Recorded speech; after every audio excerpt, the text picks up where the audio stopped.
So I'm Sam Heppell, and I graduated from the Legal Aid Bureau with the class of 2014. And during my 2 years at HLab, I served as one of the co-coordinators of the foreclosure task force, working with Project No One Leaves. And so in that role, I had the privilege of working closely with Dave. And I'm here just to share a few words on my own behalf and on behalf of all of the other students and community members and activists who work with Dave in that movement. So every Tuesday night, a group of us would pile into Dave's car outside the Legal Aid Bureau and would drive down with him to City Life meetings in Jamaica Plain. And you've heard a little bit about the incredible partnership between the Legal Aid Bureau, Legal Services, and the activists and organizers at City Life. And the meetings are incredible, and you should talk to people who go to those meetings, but I want to talk a little bit about the way to those meetings and those car rides every Tuesday, because those were precious 30 minutes each week. So in the Legal Aid Bureau, we have regular meetings on site called rounds, like rounds in a hospital where the staff and students get together to talk about their cases. But my own personal fondest memory of rounds is not the regular organized rounds, but what we would call car rounds. Because every Tuesday night in those commutes down while Dave was simultaneously navigating the Boston rush hour traffic, he would take those 30 minutes to talk with the 3 or 4 students in the car and talk through our cases and talk through difficult client counseling problems, difficult problems with the opposing counsel we were having, and would ask us probing questions, would offer his advice, would push the other students in the car to offer their advice too, and to critique the ideas that we had for each other, and before getting them to share their own problems too. And so every week we were treated to a new mini road trip with Dave and a new mobile clinical supervision session. And so it's not my most profound memory or my most moving memory of Dave, but I love the symbolism of those car rides, because Dave took every moment, even the most mundane and routine moments like the drive through Boston traffic, and he turned those moments into opportunities to further the movement and the mission that he cared about so deeply and worked so hard for. He saw every moment, even those mundane, routine moments, as opportunities for giving of himself, of his time, of his energies, of his wisdom and knowledge and perspective, as opportunities to carve out spaces that were learning opportunities for his students, pushing us to become better listeners, better strategists, better organizers, mentors for each other, and of course better lawyers to go out into those meetings, to go back to the Bureau and working on our cases, and ultimately to go out into the community, into our practice across the country and across the world. So I tell people who ask me, even those who don't ask me, I tell them my law school experience was defined by my time in the Legal Aid Bureau, those 2 years. And nesting within that, my time at the Legal Aid Bureau was defined by my work with Project No One Leaves and with the Foreclosure Task Force. But I can only claim to have a very narrow snapshot of that work, of that movement.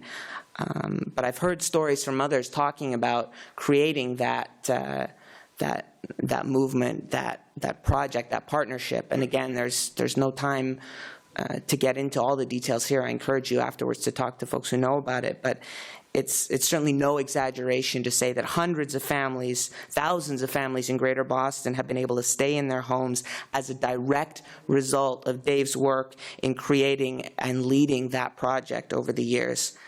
And what I find most remarkable about that project is that he helped to create it literally out of nothing. Not only was there no pre-existing institutional structure taking on these kinds of cases, not only was there no group of lawyers trained in this area of law when the foreclosure crisis hit, there literally was no this area of law in Massachusetts. And not only did Dave and his students create this community lawyering and organizing model, but they created the law that fueled it, both through important legal victories in cases all the way up to the Supreme Judicial Court, in legislative advocacy efforts that you've heard about, in creating brand new protections for families facing post-foreclosure displacement. Again, this is before my time, but I've heard and I've seen the cases. When the project first began, foreclosed homeowners facing eviction in housing court had no legal defenses. They had no right to assert any argument other than they needed to leave and how soon can you leave.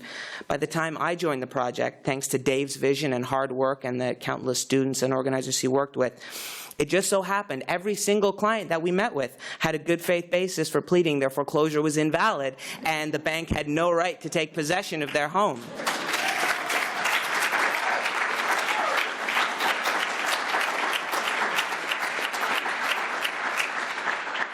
So there's a stereotype about people who go on to work in the public interest, and that there's two types of people you find working in social justice jobs: the wild-eyed dreamers and the brutal pragmatists.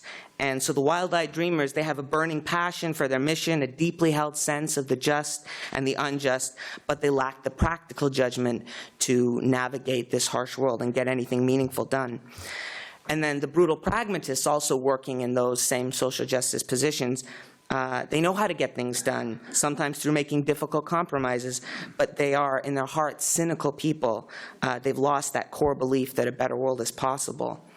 And I think the biggest gift that Dave gave me, and a lesson that I carry forward into my work, is he demonstrated what it can look like to be both a wild-eyed dreamer and a brutal pragmatist. And I use the phrase brutal pragmatist in the best sense of that word.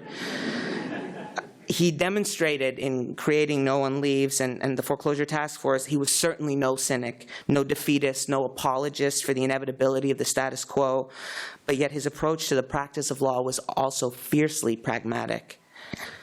It's far too easy as a young lawyer working in this kind of field to get caught up in your own self-congratulatory righteousness and to lose sight of the practical realities of your cases, to lose sight of the very difficult challenges that you face in the imperfect institutions that you work within, to lose sight of the very difficult, sometimes tragic compromises that you have to make in furtherance of justice. And Dave taught us that the righteousness of your cause is only relevant, is only important if you can use the limited tools available to you in the most effective way possible to get the best result for your client. And his razor-sharp mind, his attention to detail, his maddeningly precise recall of the most minute details of cases, these were the examples that he taught us about the practical ability to get things done in our work. He pushed us all to be great. He demanded that we were great, but not for ourselves, for our clients, for the communities that we served, because our clients needed and deserved that greatness from us.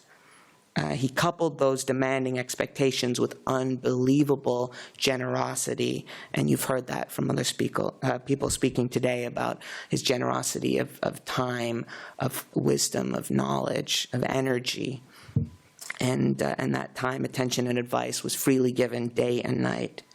He was a great leader, a tireless champion in the struggle for justice. And so because of that, losing him is painful, heartbreaking, fundamentally unfair. But he can rest knowing that he has empowered and inspired so many people. You saw just a fragment of that number stand up in this room today, who he has empowered and equipped to carry his work forward. And so I can think of no more fitting tribute than for all of us to continue that struggle, equipped with the skills, the knowledge, and the values that he's taught us. Thank you.